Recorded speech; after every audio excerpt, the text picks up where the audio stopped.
일반 주거용 주택과 세컨하우스는 조금 태생도 다르고 짓는 방식도 좀 달라야 하고 관리가 아예 또 방식이 다르다 보니까 접근 방식이 좀 다를 수 있다라는 거. 그럼 또 한 가지가 뭐냐면 세컨하우스의 특징은 실내에서 많은 것들을 해결하려고 하는 부분보다는 야외 공간에 대한 활용 계획이 처음 이 공간 사용에 대한 부분에서 좀 이제 계획이 돼야 된다는 거. 그 야외는 또 관리가 어렵다 보니까 그런 부분들이 좀 다 가만히 돼야 된다는 거. 그리고 무엇보다 올인 코스트여야 된다는 거. 기본적으로 저희 회사는 부동산하고 건축 개발을 메인으로 했던 회사이고요. 수익형 부동산 개발을 많이 해왔습니다. 현재 부동산 시장이 많이 위축이 되어 있는 게 사실이지만 이 숙박 시장은 조금 더 스코어가 올라왔습니다. 그러니까 사람들이 이제 뭐 5도 2천을 넘어서 4도 3천까지 관심을 갖고 있고, 그리고 돈을 쓰는 세대 자체가 아까 말씀하신 것처럼 베이비 부머, 경제 소비 주체로 같이 떠오르는 상황이 되다 보니까 이분들이 여행을 또 많이 좋아하세요. 그리고 한 달 살기 이런 거 되게 좋아합니다. 그런 부분들이 맞물려서 숙박에 대한 스코어가 계속 올라가고 있다. 그리고 이제 호텔, 리조트, 중소숙박하고 숙박 관련한 여러 가지가 있긴 하지만 우리가 관심을 갖는 건 독채형 숙소입니다. 왜 그러냐? 기존의 호텔이나 리조트는 경험을 많이 해봤거든요. 말이 그렇지 1년이 52주인데 52주 동안 거의 매주 나갔다고 가정을 하면 제주도 그러면 웬만한 데는 다 가봤어 라는 말씀을 하시는 경우가 많아요. 근데 그럼에도 불구하고 감성 숙소라고 하는 독채형 숙소들은 꾸민 주인의 스타일이나 성향에 따라서 다 다른 경험을 할 수 있다 보니까 찾아가고 또 쓰게 됩니다. 그리고 또 하나 관심을 갖게 되는 분야가 바로 애견 동반이에요. 우리나라가 해외여행 나가시는 분들이 엄청나게 많아졌고 해외 나가서 돈 쓰는 것도 거의 세계에서 탑 순위에 들어갈 정도이지만 애견을 동반으로 여행 갈 수 있는 것의 최대치가 사실은 제주도 정도라고 많이들 보고 있고, 제주도는 비행기가 아니라 배를 타고도 갈 수 있는 곳이다 보니까 그러니까 내륙 지방에 애견 동반으로 놀러 가는 사람들이 그래도 조금 기분 내고 조금 더 돈을 쓰고자 했었을 때 갈 수 있는 데가 국내에서는 제주도다라고 보고 있습니다.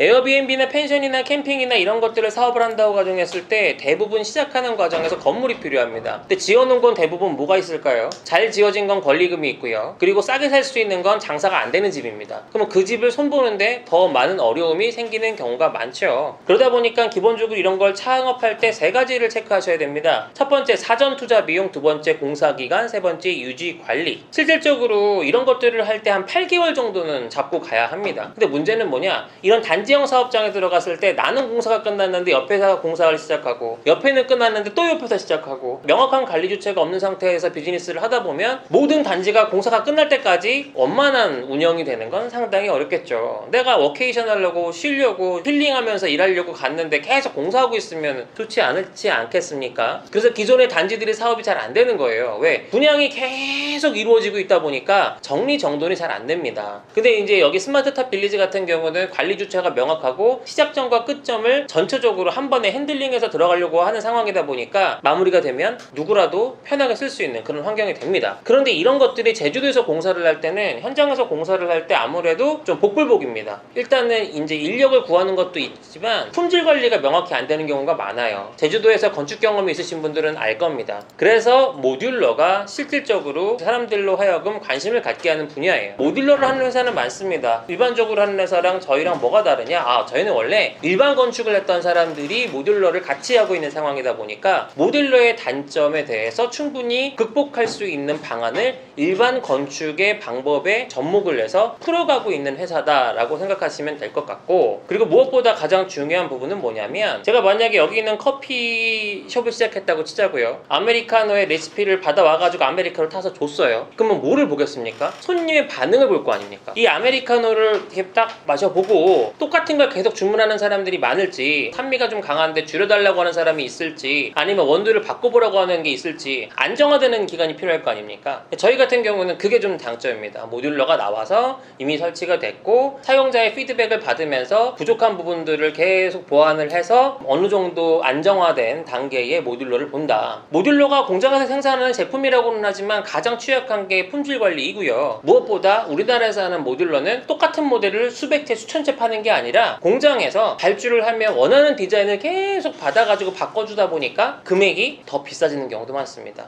그런 면에서는 저희가 하는 방식이 조금 더 효율적이다라고 보고 있고요. 3개월 정도면 실제로 발주해서 건물이 완성되는, 내륙지방에서 완성되는 기간은 충분합니다.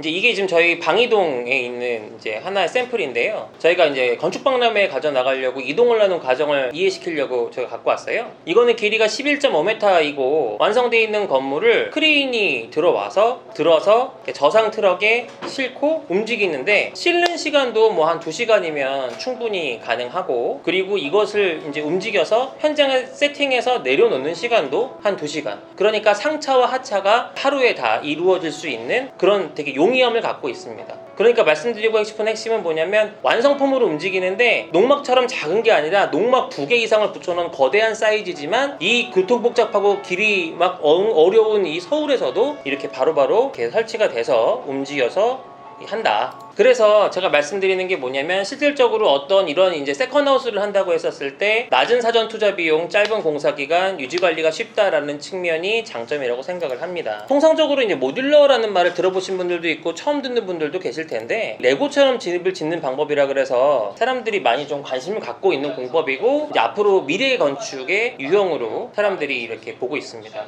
기본적으로 이제 모듈러라는 방식 자체는 국내외적으로 이제 안전이 검증돼 있고 다양한 방식으로 움직이고 있고 관련해서도 되게 밀어주고 있는 미래의 건축 사업의 방식입니다. 유럽이나 북미, 동남아에서는 되게 보편화되어 있고 한국은 이제 시작 단계라고 보시면 될 것 같습니다. 하지만 기존의 모듈러 같은 경우는 사전 투자 비용이나 이제 만드는 입장에서는 여러 가지 이슈가 있다 보니까 제가 말씀드리는 건 검증된 모델을 여러 개 설치하는 게 결과론적으로 품질 관리에 대한 부분에서도 장점을 가질 수 있고, 그리고 이것에 대한 유지 보수 관리, 들어오는 사람이 사용을 하는 부분에 있어서도 조금 더 리스크를 줄일 수 있는 장점이 있다라고 보고 있습니다. 정리하자면 일반적인 주택 방식 대비해서 모듈러가 갖는 장점은 어찌됐건 비용적인 장점이 있다라고 보여지는데 절대 비용만 비교했을 땐 쌀 수가 없습니다. 왜 쌀 수가 없느냐? 기본적으로 발주하는 양 자체가 100채, 200채가 되지 않는 한 큰 차이는 없다고 보시면 됩니다. 어차피 사람이 일을 하는 거니까. 근데 다만 뭐가 다르냐? 공수가 줄다 보니까 전체 올인 코스트에서는 비용이 주는 거예요.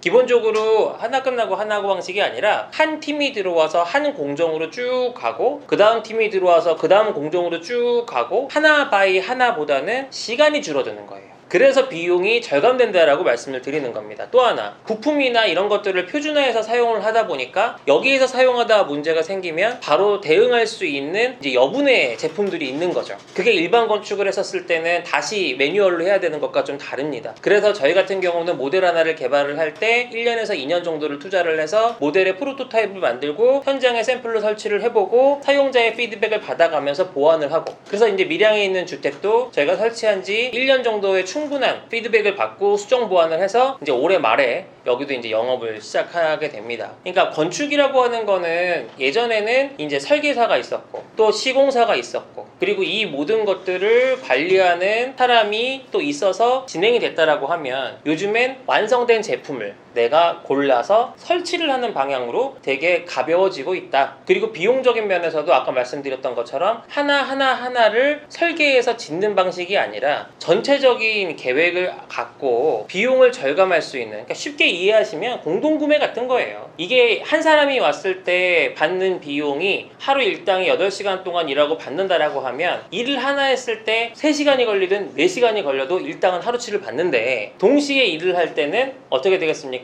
같은 인건비를 갖고도 2채, 3채, 많으면 4채까지 일을 할 수 있는 시스템이 가능해지는 겁니다. 대표적으로 크레인이 그래요. 건물들이 쭉 와서 건물들을 내리는데 한 대를 내려도 100만 원이고 4대를 내려도 100만 원이에요. 이해되시죠? 그래서 아까 홍성철 대표님께서 기본적으로 가성비가 좋은, 효율이 좋은 이 방식이 이런 단지 조성을 함에 있어서 공동이 참여해서 공동이 짓고 공동이 만들었을 때 규모의 경제가 생성되니까 그것을 관리하는 입장에서도 수익이 발생할 수 있는 선순환 구조가 만들어질 수 있고 또 대응할 수 있는 관리 인력이 채용될 수 있는 구조가 된다. 그게 내가 개인적으로 세컨하우스 하나 짓고 왔다 갔다 하면서 쓰는 것과 많이 다른 거다라는 게 하나 있고요. 부동산적인 관점에서 봤을 때 이런 걸 하나 보시면 될 것 같습니다. 내가 만약에 판매를 한다라고 가정을 했을 때 사는 사람 입장에서도 단지화되어 있는 것 중에 하나를 사는 가격과 그냥 저 푸른 초원 위에 집 한 채 있는 것과는 금액을 다르게 볼 수밖에 없습니다. 첫 번째, 거래 사례가 비교 대상 자체가 없는 것과 비교 대상이 있는 것과는 다른 상황이 되고요. 분명히 단지형으로 하게 되면 뭐가 좀 달라집니까? 매출이 달라집니다. 왜? 사람들이 놀러 갈 때는 인프라가 전혀 없고 사람도 하나 없는데 놀러 가고 싶은 사람도 있겠지만 대부분은 그래도 그래도 사람들이 좀 모여있고 안전에 대한 이슈죠. 혹여라도 내가 문제가 생겼을 때 도움을 청할 수 있는 사람이 지척에 있고, 내가 온라인이든 핸드폰이든 이런 것들이 주인 아저씨하고 연락이 안 돼도 도움을 청할 수 있는 대상이 있다라고 했었을 때, 그래서 보통 그 관리 대상이 플랫폼이 됩니다. 플랫폼에서는 저희가 공간을 공급할 때 이 공간을 사용할 때 필요한, 숙박을 예약할 때, 건물을 관리할 때 필요한 IT 솔루션을 패키지화해서 제공을 합니다. 쉽게 얘기하면 핸드폰만 껍데기를 사는 게 아니라 핸드폰에 필요한 소프트웨어를 같이 제공을 해주기 때문에, 그런 면에서는 내가 이것을 서울에 있어서 여기에 있는 시스템이나 환경들을 확인할 수 있고, 아까 말씀하신 것처럼 관리자 입장에서는 통합관제를 할 수 있는. 근데 여기서 포인트가 이겁니다. 통합관제 시스템 같은 거를 일반적으로 구축하려면 그것만 매덕들어요. 하지만 플랫폼을 사용할 경우에는 구독형으로 소액만 지속적으로 내면 쓸 수 있는 사스 형식이 되다 보니까, 그런 면에서 조금 미래지향적인 독채 펜션 사업이다, 이렇게 보시면 될 것 같습니다. 네, 그럼 저는 여기까지 하고 마무리하도록 하겠습니다. 네, 감사합니다.